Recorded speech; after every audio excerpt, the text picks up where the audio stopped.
अगर आप चाहते हैं निषाद फिल्म के ऑडियो वीडियो सबसे पहले आप तक पहुंचे, तो इस चैनल को सब्सक्राइब करें और साथ ही बेल आइकन को दबाना ना भूलें।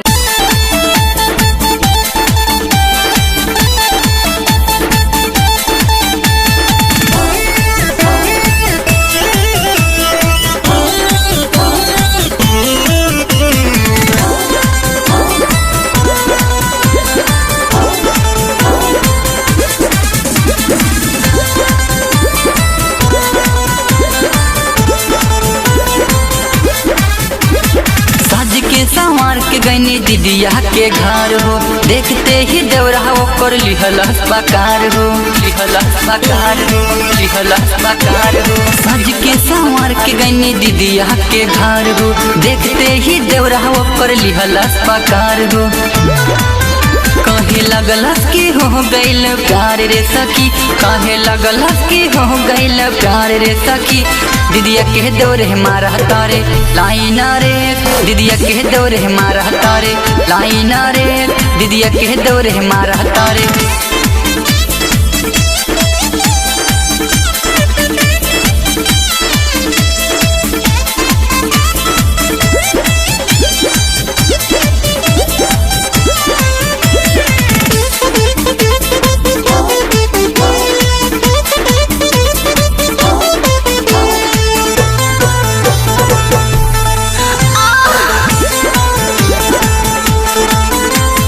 टाइट जो बहन तोहर कसल बदहन बा, देखी के भर जाता भीतर हिला महन बा, भीतर हिला महन बा, भीतर हिला महन बा।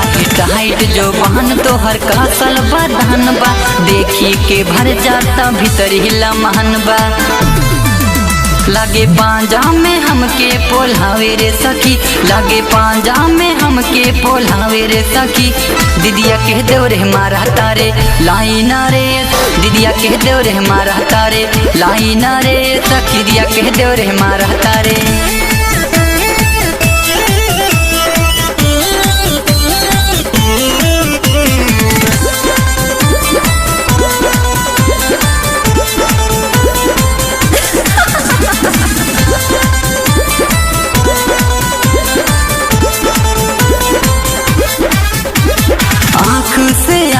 हो जब से लड़ल बा, दिलवा से दिल के कनेक्शन भी रलबा, कनेक्शन भी रलबा, कनेक्शन भी रलबा। आँख से आँख हो जब से लड़ल बा, दिलवा से दिल के कनेक्शन भी रलबा।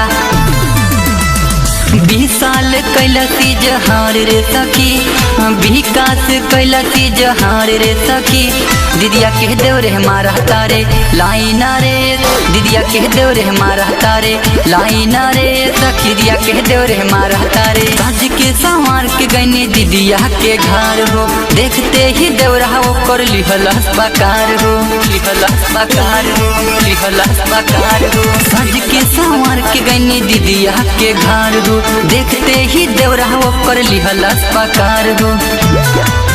कहे लगलस की हो गईल प्यार रे सखी, कहे लगलस की हो गईल प्यार रे सखी। दीदिया कह दो रे मारा तारे लाइना रे, दीदिया कह दो रे मारा तारे लाइना रे, दीदिया कह दो रे मारा तारे। अच्छा।